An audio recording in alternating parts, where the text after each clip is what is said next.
Okay, terima kasih saya ucapkan kepada pengacara majlis, yang saya hormati tuan-tuan dan puan-puan peserta program pada pagi ini.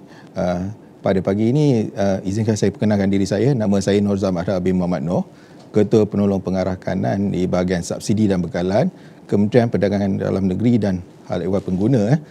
Dan pada pagi ini saya ingin mengucapkan terima kasih kepada pihak MPC kerana telah memberi ruang ke PDNCP untuk memberikan sedikit taklimat mengenai lesen barang kawalan berjadual ataupun lebih dikenali sebagai lesen CSA. CSA ini bermaksud Control Supply Act. Okey, saya teruskan kepada kandungan taklimat pada pagi ini.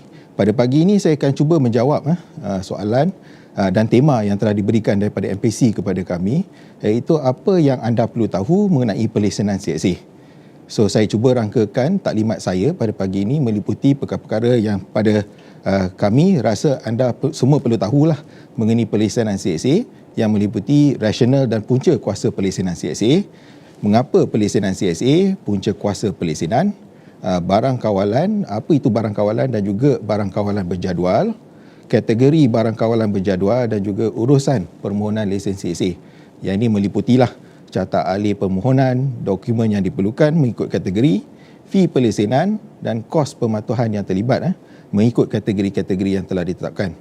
Pada pagi ini juga saya akan terangkan tanggungjawab pemegang lesen CSA, isu-isu pelesenan, kesalahan yang lazim dilakukan dan juga penalti yang boleh dikenakan kepada tuan-tuan dan puan-puan sekiranya melanggar ketetapan dan syarat-syarat yang telah ditetapkan melalui urusan pelesenan CSA kita.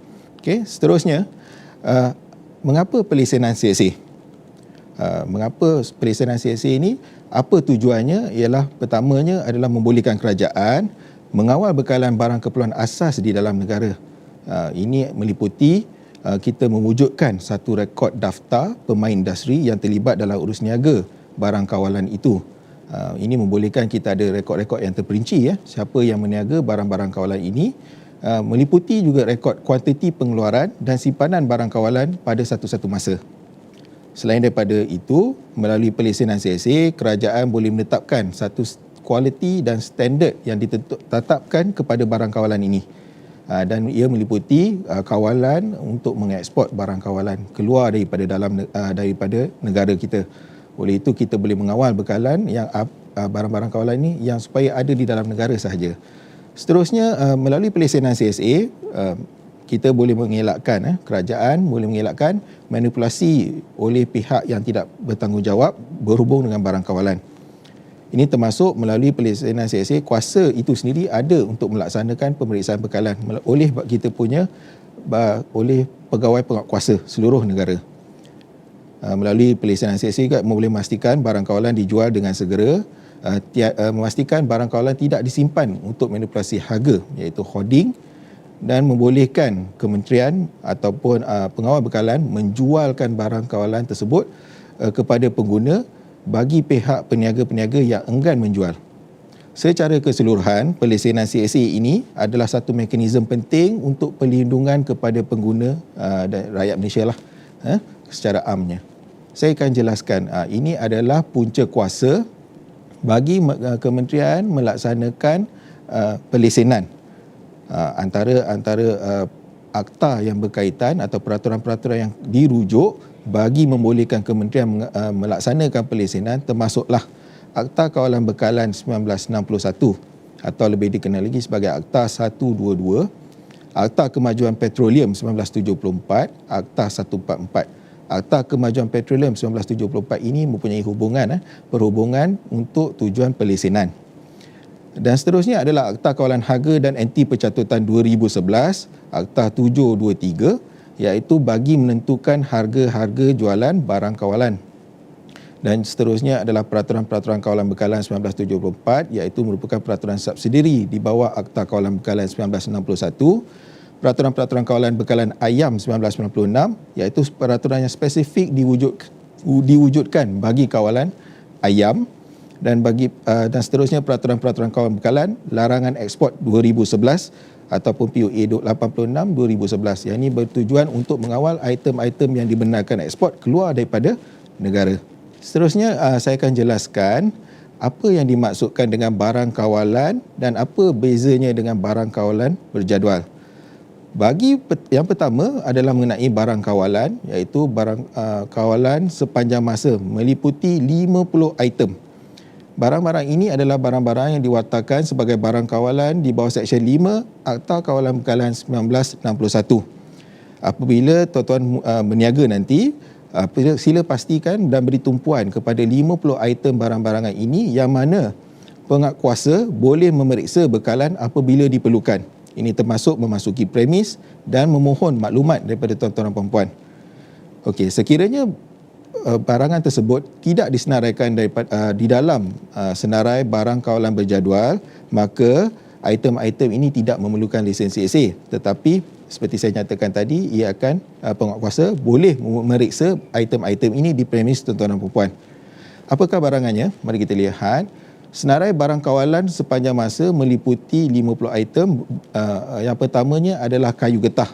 Ini dikuatkuasakan pada 31 Oktober 1967 dan seterusnya pada tahun 1972, iaitu gula, susu, garam, simen dan klinker, tepung gandum, minyak masak, baja, racun serangga, cuka getah, bar bulat keluli lembut, yang ini logam-logam, barang dengan logam, minyak tanah, ikan yang disediakan atau diawet dalam bekas kedap udara, ini pada tahun 1974.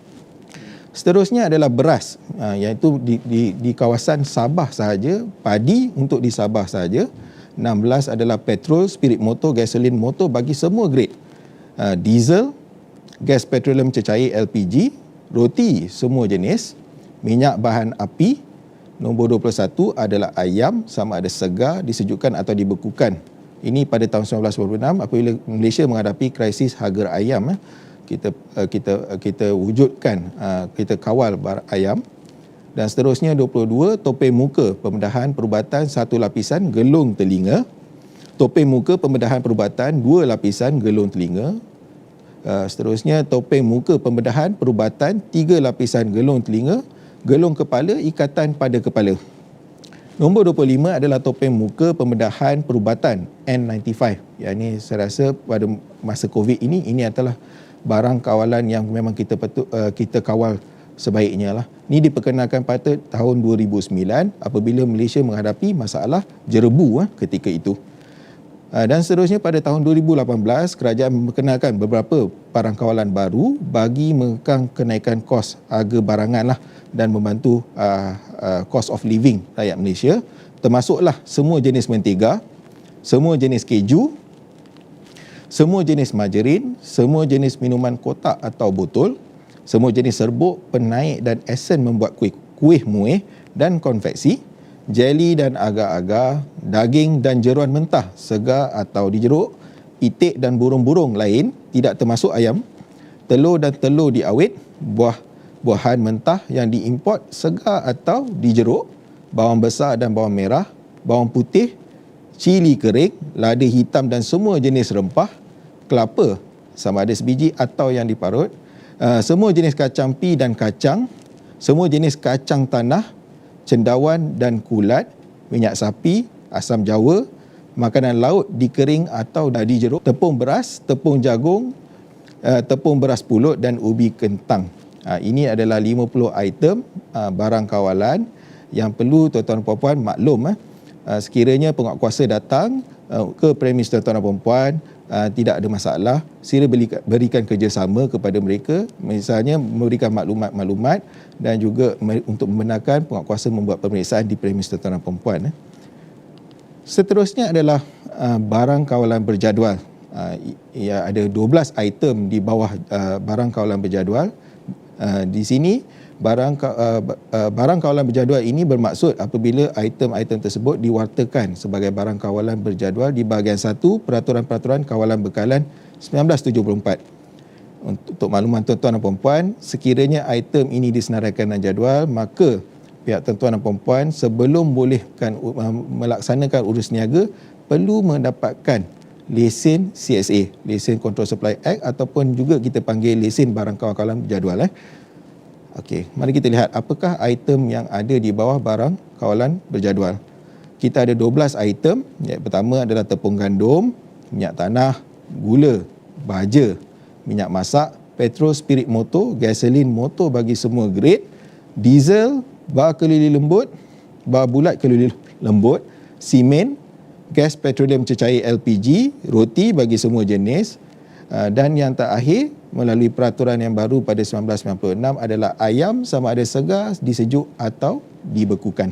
Okay? Ada 12 item ke semua sekali. Dan kita lihat dimaklumkan tadi ada kategori-kategorinya. Urus niaga ada melibatkan kategori. Untuk pelesenan CSA kita ada 3 kategori utama. Kita ada kategori mengilang, kita ada kategori borong dan juga kita ada kategori runcit. Apakah definisi bagi mengilang ini? Melalui peraturan, pengilangan ini bermaksud termasuk apa-apa gaya, cara, proses atau apa-apa jua pembuatan yang diperihalkan dalam bahagian 2 dalam jadual PPKB Peraturan-Peraturan Kawalan 1974 tidak kira sama ada pengilangan itu melibatkan penggunaan apa-apa jentera atau kuasa hantaran mekanikal. Kalau ikut definisi perundangan ia agak lebih kompleks, tapi untuk maklumat tuan-tuan dan puan secara amnya, sekiranya tuan-tuan dan puan mengambil barangan mentah dan menghasilkan menjadi satu produk, yang produk itu adalah merupakan barang kawalan, ia boleh dianggap sebagai aktiviti pengilangan. Manakala bagi borong, mana-mana penjualan apa-apa benda atau makanan dalam apa jua kuantiti untuk dijual semula dalam bentuk yang sama atau bentuk atau sebahagian daripada produk yang dihasilkan, ini adalah bermaksud menjual semula barang-barang yang dikilangkan.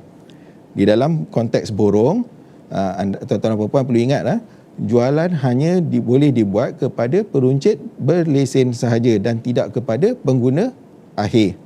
Oleh itu nanti dalam sehingga ke hujung, nanti tuan-tuan dan puan kena decide, kena membuat keputusan apa yang tuan-tuan jenis urus niaga yang dilaksanakan oleh syarikat tuan-tuan dan puan, sama ada borong, runcit ataupun mengilang. Mari kita lihat kepada runcit. Runcit ini adalah termasuk tiap-tiap penjualan apa-apa benda atau makanan selain daripada urus niaga borong. Maksudnya di peringkat peruncit, tuan-tuan boleh menjual terus kepada pengguna. Okey. Sebagai untuk penjelasan kepada mengilang, ini adalah definisi mengilang berdasarkan pada bahagian 2 Peraturan-Peraturan Kawalan Bekalan 1974. Ada 8 item yang memperincikan apakah itu aktiviti penghilangan yang memerlukan pelesenan. Yang pertamanya bagi produk gandum, sekiranya tuan-tuan dan puan melaksanakan aktiviti memproses gandum untuk dijadikan tepung gandum, maka tuan-tuan dan puan perlu memohon lesen mengilang. Bagi minyak, memproses minyak mentah dengan apa-apa cara jua termasuk menapisnya supaya mengeluarkan minyak tanah, petrol, spirit motor, gasolin motor atau bahan api, walaupun keluaran-keluaran lain mungkin juga dikeluarkan semasa menjalankan atau dengan proses itu juga. So di sini tuan-tuan perlu memohon lesen mengilang. Yang ketiga adalah untuk gula, memproses gula dengan apa-apa jua cara yang menjadikan sesuai untuk makanan manusia termasuk menapis gula. Keyword di sini adalah menapis gula, tetapi tidak termasuk menghilangkan keluaran-keluaran yang mengandungi gula. Di dalam kes ini sekiranya tuan mengambil gula dan menjadikan kepada gula yang ditapis itu, tetapi kalau hanya membungkus gula-gula yang telah ditapis, di sini hanya tuan-tuan dan puan hanya perlu memohon lesen borong sahaja dan bukan lesen mengilang.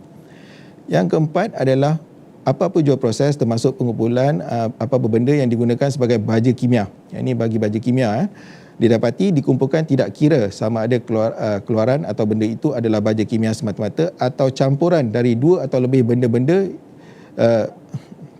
dan juga tidak kira sama ada keluaran benda itu adalah keluaran atau hasil sampingan proses itu. Ini bagi proses penghasilan baja lah definisinya di sini. Bagi minyak masak, memproses apa-apa benda sama ada berasal dari sayuran atau binatang dengan apa-apa jua cara yang mana minyak masak adalah dikeluarkan atau didapati. Sekiranya terlibat dalam besi, memproses biji besi atau memproses kerap kelului yang menghasilkan pengeluaran bar bulat keluli lembut atau bar ubah bentuk tegangan tinggi. Dan yang ketujuh adalah apa-apa jua proses termasuk pengeluaran batu hangus. Ini untuk simen dan pencampuran batu hangus dengan gypsum dengan mana-mana simen dikeluarkan. Bagi LPG, dia hanya satu definition ringkas, iaitu pembotolan gas petroleum cecair. So sekiranya tuan-tuan terlibat dalam pembotolan gas petroleum cecair, maka perlu ada lesen mengilang. So di sini kita telah faham ada beberapa kategori pelesenan yang kita dapati: mengilang, borong dan juga runcit. Tetapi dalam ini juga kita ada beberapa pengecualian lesen CSA mengikut peringkat-peringkat bagi produk-produk tertentu. Seperti mana di paparan di sini, kita tunjukkan beberapa item barang kawalan yang tidak memerlukan lesen runcit, lesen borong dan juga lesen mengilang. Seperti di paparan, kita boleh lihat nombor 7, minyak tanah di sini tidak memerlukan lesen runcit, hanya lesen mengilang dan juga borong. Bagi baja, lesen runcit juga tiada. Roti, kita hanya ada satu sahaja peringkat pelesenan, iaitu peringkat mengilang, manakala borong dan runcit tidak memerlukan sebarang pelesenan. Untuk simen, di peringkat mengilang dan borong, kita kecualikan di peringkat runcit. Bar bulat keluli lembut juga sama. Pengecualian diberikan di peringkat peruncitan. Manakala bagi ayam kita tak mengilang, kita ada pelesenan peternakan, dikecualikan pada masa ini dan hanya diperlukan bagi peringkat borong. Okay, maksudnya sekiranya tuan-tuan dan puan memilih untuk membuat peruncitan, gula, minyak tepung, gandum, minyak masak, petrol, diesel dan LPG, yang lazim lah, macam kedai-kedai runcit yang kita dapati, yang ini adalah perkara-perkara yang biasanya ada dan terkandung dalam kedai tersebut, maka tuan-tuan dan puan perlu adakan lesen runcit lah, memohon lesen CSA runcit. Baik, kita lihat ini adalah contoh lesen CSA dan syarat khas lesen. Apabila tuan-tuan dan puan memohon, kejap lagi saya akan terangkan bagaimana cara memohon, tetapi kita tunjukkan dulu apakah rupa bentuk lesen. Ini adalah contoh sampel lesen yang akan diberikan tuan-tuan dan puan-puan sekiranya tuan-tuan dan puan-puan telah memohon dan mendaftar membuat permohonan lesen. Kita perhatikan apa butiran-butiran yang terkandung dalam lesen ini. Yang pertamanya ada tarikh tamat. Di atas sekali, di penjuru kiri atas, ada dinyatakan tarikh tamat lesen. Yang ini penting kerana kita banyak ada masalah peniaga-peniaga terlupa memperbaharui lesen mereka. Nombor 2 adalah nombor lesen. Kita paparkan ada bulat kecil 2 di situ. Ini adalah nombor lesen tuan-tuan dan puan. Kategori, nama syarikat, alamat perniagaan, produk, jenis produk yang ingin dipohon, tepung gandum, sekiranya tepung gandum, sekiranya gula, sekiranya produk petroleum, kita akan nyatakan di sini lah. Seterusnya adalah alamat premis di mana urus niaga dilaksanakan, dan juga nombor 8 adalah alamat stor penyimpanan. Tuan-tuan dan puan adalah juga dikendaki memaklumkan kepada kementerian di manakah produk-produk barang-barang kawalan ini disimpan. Dan nombor 9 kita akan nyatakan kuantiti. Tuan-tuan dan puan juga diminta menyatakan berapa jumlah kuantiti yang boleh disimpan di semua premis ini pada satu-satu masa. Dan ke-10 adalah tarikh lesen berkuat kuasa. Ini adalah overview kepada lesen dan rupa bentuk lesen yang tuan-tuan dan puan perlu tahu. Biasanya lesen ini juga apabila diserahkan pada tuan-tuan dan puan akan dikembarkan dengan syarat khas lesen. Yang berada di sebelah kanan ini adalah syarat khas lesen yang dikepilkan bagi produk-produk yang tuan-tuan ada yang mohon lesen itu. So bagi setiap jenis produk akan ada syarat-syarat yang berbeza, dan syarat-syarat ini mungkin meliputi kuantiti, kualiti yang ditetapkan bagi produk itu, bagi penghasilan dan sebagainya. So tuan-tuan dan puan adalah wajib untuk mematuhi peraturan ini untuk mengelakkan sebarang tindakan diambil kepada tuan-tuan dan puan. Inilah sampai kepada prosedur permohonan lesen barang kawalan berjadual, lesen CSA, yang mana tujuan utama tuan-tuan dan puan berada di hari ini, di sini pada hari ini untuk mendengar taklimat ini, untuk mengetahui bagaimanakah cara-cara untuk memohon lesen CSA. Kalau kita lihat daripada kiri, ia akan bermula dengan permohonan daripada pelesenan CSA daripada tuan-tuan dan puan, dan semua urusan pelesenan CSA ini dilaksanakan melalui portal secara dalam talian. Kita ada kaunter-kaunter di seluruh negeri bagi membantu tuan-tuan dan puan untuk mendapatkan maklumat. Walau bagaimanapun, bagi tujuan pelesenan, ianya akan dilaksanakan melalui portal BLAST 2.0. Alamatnya adalah seperti di paparan, https://blast2 bless.gov.my. Apa yang tuan-tuan dan puan perlu buat adalah pertama, mewujudkan akaun. Membuat pendaftaran itu mudah melalui di laman web sahaja, dan untuk permohonan tuan-tuan dan puan perlu menyediakan dokumen-dokumen sokongan bagi tujuan pertimbangan. Antara lain, tindakan yang perlu diambil oleh tuan-tuan dan puan adalah memasukkan kuantiti simpanan yang diperlukan di premis dan juga di stor-stor penyimpanan. Okey, setelah ini dilengkapkan, tuan-tuan perlu kemukakan permohonan ke pejabat pemprosesan di permohonan. Untuk yang ini, kita tetapkan supaya semua permohonan dikemukakan ke pejabat pemprosesan di mana syarikat tuan-tuan dan puan beroperasi.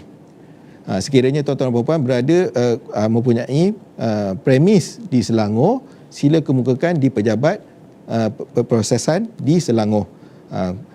Saya tak nafikan ada juga terdapat pemohon yang salah memilih pejabat pemprosesan, misalnya daripada Selangor hantar ke Terengganu, mungkin kesilapan S dan T dan sebagainya, tapi tidak ada masalah lah. Cumanya kita khawatir proses permohonan ini akan lewat lah.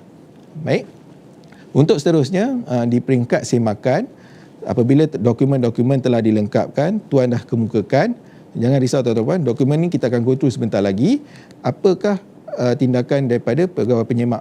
Penyemak akan melihat kepada dokumen-dokumen yang dikemukakan dan lazimnya akan ada query. Sekiranya semuanya lengkap, tidak mengapa, dia akan dibawa terus kepada pertimbangan, show dan pertimbangan.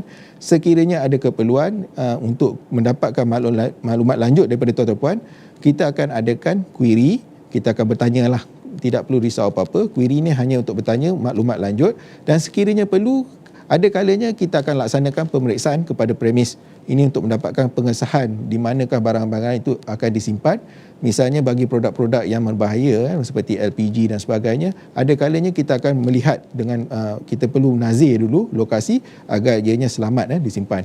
Seterusnya, apabila proses pertimbangan, kita akan keluarkan keputusan mengikut piagam pelanggan yang ditetapkan. Tempoh pertimbangan ini tidak lama, hanya 7 hari apabila kita terima dokumen lengkap daripada pengguna. Sebagai makluman pada tuan-tuan dan puan, tidak perlu risau, setiap peringkat proses ini akan dimaklumkan melalui notifikasi secara sistem, dalam sistem ataupun melalui email. So, sepanjang tempoh permohonan tuan-tuan dan puan, kami nasihatkan supaya tuan-tuan dan puan sentiasa membuka email untuk melihat sekiranya ada query yang dikemukakan kepada tuan-tuan dan puan atau juga notis untuk pemeriksaan premis sepanjang tempoh permohonan. Kadang-kadang kita ada lihat pengguna tidak membuka email masing-masing dan menyebabkan ada query-query yang tidak berbalas. Sekiranya tuan-tuan dan puan telah menerima keputusan permohonan lesen diluluskan, pembayaran perlu dibuat mengikut charge fee lesen yang telah dinyatakan tadi, dan untuk selepas membuat pembayaran lesen, kita akan cetak lesen CSA dan kita akan maklum kepada tuan-tuan dan puan untuk mengambil lesen di pejabat yang berdekatan. Dalam tempoh COVID pandemik 19 ni dan juga Perintah Kawalan Pergerakan, saya percaya urusan-urusan untuk ke pejabat KPDNCP, cawangan di negeri dan juga ibu pejabat mungkin ada mengalami kesukaran.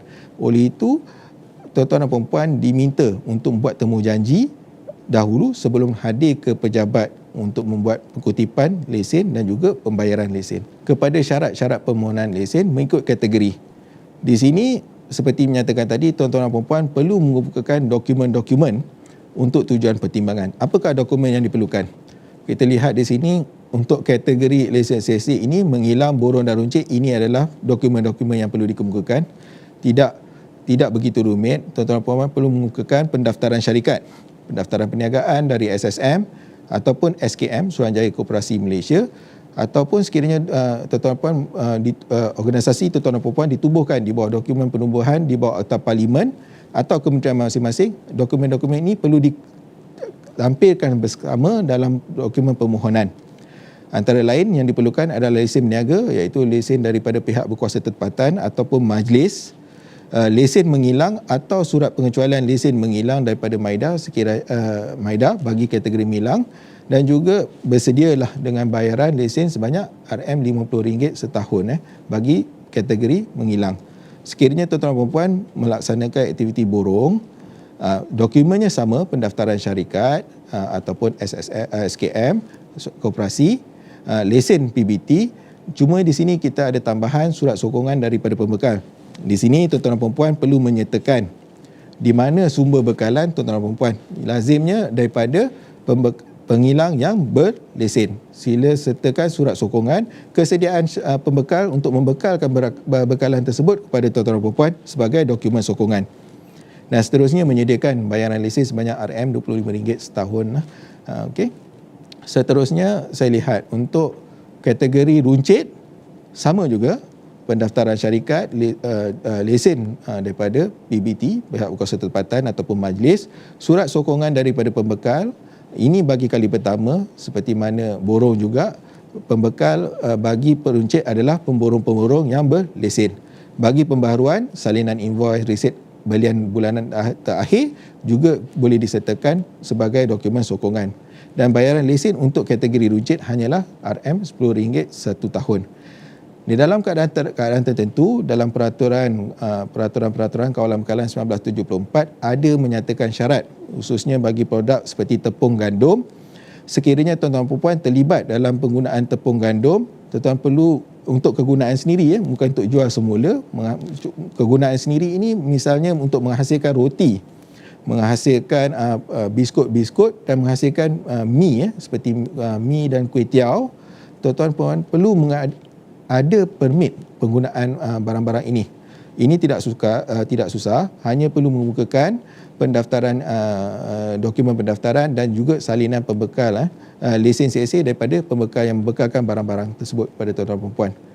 Okey, dalam penjuru keadaan, kat sini di bawah penjuru kanan ni kita nyatakan semua produk petrol, diesel, LPG, kerosin dan baja kimia memerlukan dokumen tambahan, iaitu yang pertama adalah lesen PDA, iaitu Petrol Development Act, dan juga surat sokongan daripada Jabatan Bomba dan Penyelamat.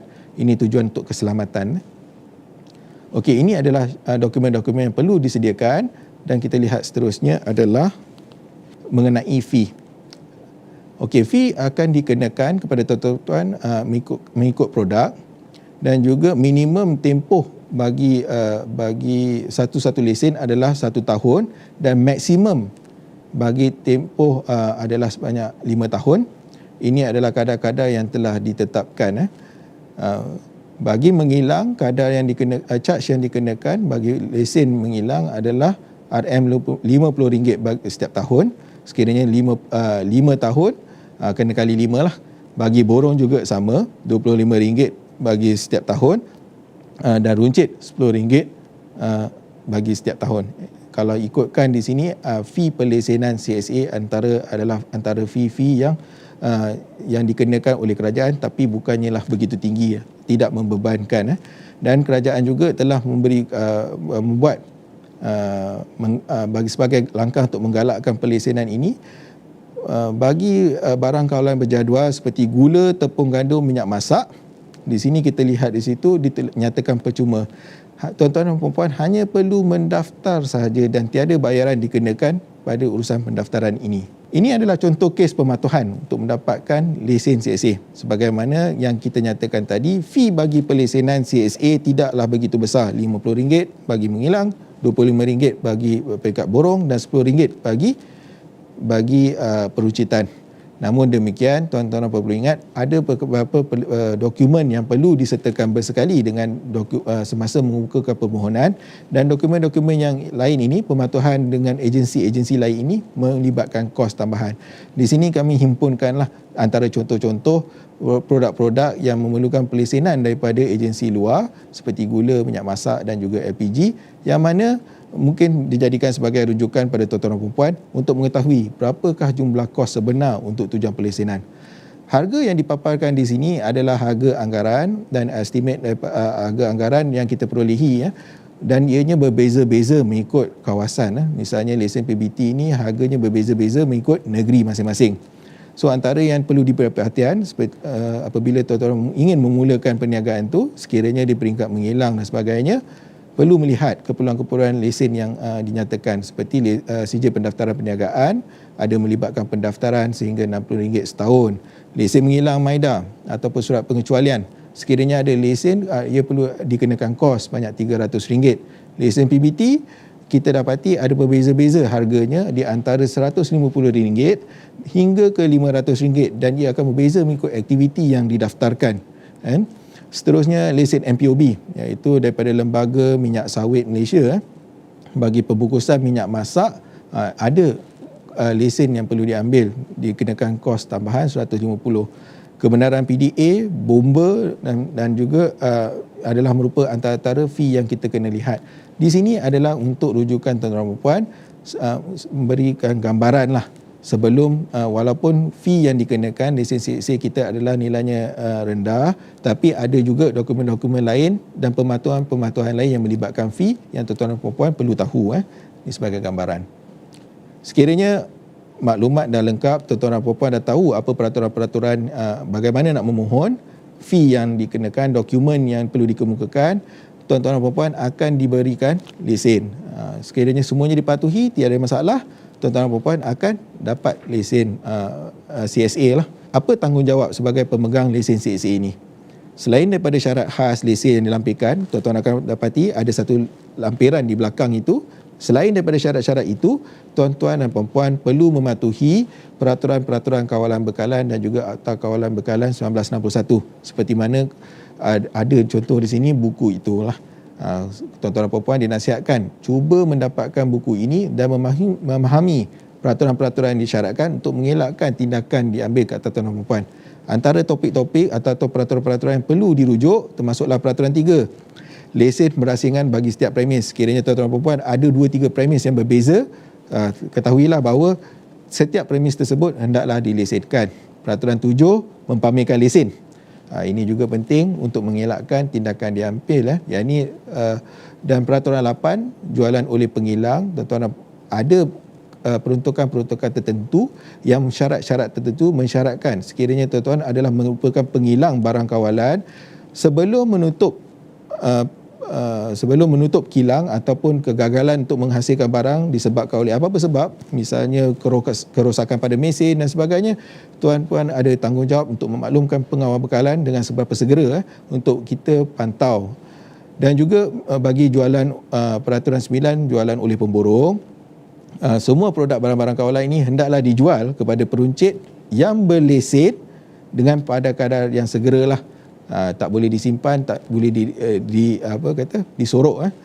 Peraturan 10, jualan oleh peruncit. Peruncit juga mempunyai tanggungjawab untuk jual pada pengguna dengan kadar seberapa segera. Peraturan 11 menyatakan tentang sekatan pembelian oleh pemborong dan juga peruncit. Sekali lagi dijelaskan kat sini, di peringkat penghilangan dan juga pemborongan, jualan tersebut hendaklah kepada pihak-pihak yang berlesen sahaja. Maksudnya daripada penghilang hendaklah menjual pada pemborong yang berlesen dan juga pemborong yang berlesen hendaklah menjual pada peruncit yang berlesen sahaja. Dan juga bekalan pun sama. Maksudnya daripada pemborong hendaklah mendapatkan bekalan daripada penghilang yang berlesen ataupun penghilang yang dibenarkan, dan juga peruncit juga hendaklah mendapatkan bekalan daripada pemborong yang dibenarkan yang mempunyai lesen. Okey, seterusnya adalah peraturan 13, menyenggara buku stok. Ini adalah satu tanggungjawab yang penting bagi pemegang-pemegang lesen, di mana setiap pemegang lesen perlu menyediakan satu buku atau ledger transaksi urus niaga, sama ada jual ataupun pembelian. Dokumen-dokumen yang elemen-elemen ini perlu ada dalam setiap buku stok ini untuk mengelakkan tindakan diambil ke atas tuan-tuan dan puan. Apakah elemen tersebut? Yang pertamanya adalah tarikh transaksi itu berlaku, kuantiti yang terlibat, berapa bilangan metrik tan pembelian tersebut, dan ketiga adalah harga pembelian dibuat. Yang selebihnya adalah mengenai nama syarikat yang membeli dan juga alamat syarikat yang terlibat. So 5 item ini perlu ada dalam buku stok, dan ini adalah satu antara kerap kali kita lihat peraturan yang kerap bermasalah lah untuk menyelenggara buku stok. Oleh itu perancangan hendaklah dibuat untuk memastikan ada disiplin untuk memastikan buku stok ni dapat diselenggara dengan baik. Peraturan 17 menyatakan tentang kelulusan untuk pemberhentian atau pengurangan operasi penghilangan. Tadi pun saya telah jelaskan, sekiranya tuan-tuan dan puan menghilang barang-barang kawalan, ada tanggungjawab di sini untuk memastikan sebelum pemberhentian atau pengurangan operasi, ada pemakluman dibuat kepada pengawal bekalan dan dan perlu mendapat kelulusan sebelum ianya boleh diberhentikan. Seterusnya adalah isu-isu pelesenan. Isu-isu pelesenan yang kita lihat di kalangan pemegang lesen CSA kita, saya rasa ini bukan perkara yang baru. Tidak memperbaharui lesen ataupun lewat memperbaharui lesen CSA masing-masing, tidak menyegara buku stok, menyimpan barang kawalan melebihi had kuantiti simpanan, menyimpan barang kawalan selain daripada alamat yang dilesenkan, meletakkan syarat jualan bagi suatu produk, tidak mempamerkan lesen, penyelewengan stok barang kawalan berjadual. Ini adalah antara isu-isu pelesenan yang kerap kita jumpa, dan ini kesalahan-kesalahan juga dinyatakan dalam Akta Kawalan Bekalan, termasuklah Seksyen 14, menjual barang kawalan lebihi daripada kuantiti yang dibenarkan. 15, menyuruh atau memusnahkan barang kawalan supaya barang kawalan tersebut dapat disekat daripada memasuki pasaran. Seksyen 16, menjual barang kawalan tanpa mempunyai lesen. Seksyen 16, penafian pemilikan atau enggan menjual barang kawalan. Seksyen 17 menyatakan peruncit tidak mempamerkan lesen serta senarai barang kawalan. Seksyen 18 membekalkan barang makanan yang dicatu melebihi had jualan yang dibenarkan. Ada ketikanya apabila pengawal bekalan iaitu menetapkan peraturan supaya sesuatu bekalan barang kawalan itu tidak boleh dijual melebihi daripada had-had yang ditetapkan. Misalnya apabila berlakunya kekurangan bekalan gula dalam negara, kerajaan boleh menetapkan pemborong atau peruncit menjual mengikut kuantiti yang dibenarkan. Misalnya 5 paket bagi setiap pengguna. Ini hendaklah dipatuhi untuk mengelakkan memastikan bekalan itu ada cukup untuk sepanjang tahun. 19 adalah meletakkan penjualan yang tidak sah semasa penjualan barang kawalan. Seksyen 20 memindahkan barang kawalan daripada premis perniagaan, menyimpan barang kawalan selain daripada premis yang dinyatakan dalam lesen. Yang ini kerap berlakulah apabila pelesenan itu dibuat. Misalnya peniaga-peniaga mendapatkan mendapatkan gudang yang baru, perkhidmatan dan sebagainya, tetapi gagal mendaftarkan gudang baru itu dalam lesen. Ini menyebabkan satu kesalahan. So sebagai penalti berdasarkan Seksyen 22 kurungan 1 dan juga Seksyen 22 kurungan 2, meliputi penalti boleh dikenakan kepada dua kelompok utama, iaitu individu ataupun pertubuhan perbadanan. Ada dua jenis kesalahan di sini, kesalahan pertama atau kesalahan kedua. Sekiranya kesalahan pertama bagi individu, individu tersebut boleh didenda tidak melebihi RM1 juta atau dipenjarakan tidak melebihi 2 tahun. Bagi kesalahan kedua, didenda tidak melebihi RM3 juta atau dipenjarakan tidak melebihi 5 tahun. Bagi kategori pertubuhan atau perbadanan, denda yang dikenakan adalah besar, tidak melebihi RM2 juta bagi kesalahan pertama ataupun denda tidak melebihi RM5 juta bagi kesalahan kedua ataupun kesalahan yang berterusan. Ini adalah penalti yang boleh dikenakan pada tuan-tuan dan puan-puan. Oleh itu, tepatlah hari ini tuan-tuan dan puan-puan berada di sini untuk mengetahui selok-belok pelesenan lesen CSA bagi memastikan tuan-tuan bersedia untuk memulakan perniagaan yang melibatkan barang kawalan. So kat sini ada persoalan bagaimana KPDNCP mengawal harga barangan. Seperti mana tuan-tuan dan puan-puan sedia maklum, harga barang bergantung kepada penawaran dan permintaan atau lebih dikenali sebagai supply and demand. Apabila bekalan ini dapat dipastikan mencukupi, kita akan secara tidak langsung menstabilkan harga barang-barangan ini. Ini bagaimana KPDNCP mengawal harga barangan. Ada wujud keadaan di mana situasi berlakunya harga naik dengan mendadak. Kita ada juga Akta Kawalan Harga dan Anti Pencatutan 2011 untuk memastikan tiada peniaga-peniaga yang cuba mengambil keuntungan atau mencatut keuntungan yang berlebihan. Ini memastikan ianya setiap keuntungan itu adalah yang berpatutan.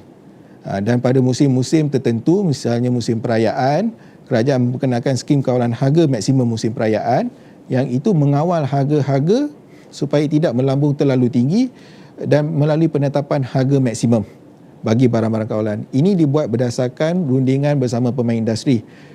Kerajaan tidak akan sewenang-wenangnya melaksanakan salah satu kawalan tanpa merujuk pada industri untuk memastikan tiada industri yang terjejas. dan ada pada masanya kerajaan memperkenalkan subsidi kepada komoditi-komoditi tertentu untuk memastikan harga barangan itu stabil di pasaran. Dan seterusnya sebagai rumusan, apa yang kita boleh bawa balik, tuan-tuan dan puan-puan boleh bawa balik daripada taklimat pada hari ini adalah yang paling pentingnya adalah patuhi perundangan yang berkuat kuasa. Dalam konteks ini, Akta Kawalan Bekalan 1961 dan peraturan subsidiari di bawahnya. Tuan-tuan dah tahu tadi melalui penerangan apa itu barang kawalan yang tidak memerlukan pelesinan dan juga apakah itu barang kawalan berjadual yang melibatkan pelesinan dan apakah kesan-kesannya apabila berurus niaga barang-barang kawalan ini, termasuklah penguatkuasa boleh datang melawat, dan sekiranya barang kawalan berjadual tidak patuh pada lesinan boleh menjejaskan perniagaan tuan-tuan akibat diambil tindakan perundangan ke atas tuan-tuan dan puan. Selain daripada itu, sekiranya berniaga melibatkan barang kawalan berjadual, perlu pastikan lesen CSA sentiasa sah, tempoh sah laku lah, tidak expired dalam urus niaga, dan membuat persediaan dokumentasi untuk memudahkan urusan pelesenan CSA. Yang ini adalah penting, dokumen-dokumen kita dah senaraikan tadi, tuan-tuan boleh ambil maklum dan juga boleh merujuk kepada laman-laman web kementerian untuk mendapatkan perincian kepada dokumen-dokumen yang diperlukan bagi tujuan pelesenan. So ini adalah rujukan untuk tuan-tuan dan puan, boleh scan di QR code yang disediakan untuk melihat bagi laman sesawang BLAST. Yang ini adalah di mana laman sesawang untuk tujuan pelesenan pendaftaran. Tuan-tuan dan puan boleh scan dan masuk dan mula mendaftar sekiranya tuan-tuan dan puan berminat untuk melaksanakan aktiviti perniagaan yang melibatkan barang kawalan, dan untuk mendapatkan penjelasan tentang garis panduan pelesenan CSA boleh layari laman sesawang KPDNCP di QR code yang disediakan. Sebagai sekiranya ada soalan tambahan untuk mendapatkan penjelasan, maklumat perhubungan disediakan di sini. Tuan-tuan dan puan boleh menghubungi saya Norzam di alamat dan email di paparan melalui nombor telefon dan email paparan, ataupun pegawai saya Encik Muhammad Huzairi bin Muhammad Wazir di seperti mana di paparan. Baiklah, itu saja penerangan taklimat ringkas mengenai pelesenan CSA pada pagi ini. Saya ucapkan terima kasih kepada tuan-tuan dan puan kerana sudi bersama-sama saya sampai ke hujung rancangan taklimat saya pada hari ini. Dan sekali lagi saya ingin ucapkan ribuan terima kasih kepada pihak MPC kerana sudi menjemput KPDCP untuk menyampaikan taklimat pelesenan. Akhir kata daripada saya, wabillahi taufiq wa hidayah. Assalamualaikum warahmatullahi wabarakatuh. Semoga kita berjumpa lagi dalam urusan pelesenan yang akan datang. Terima kasih.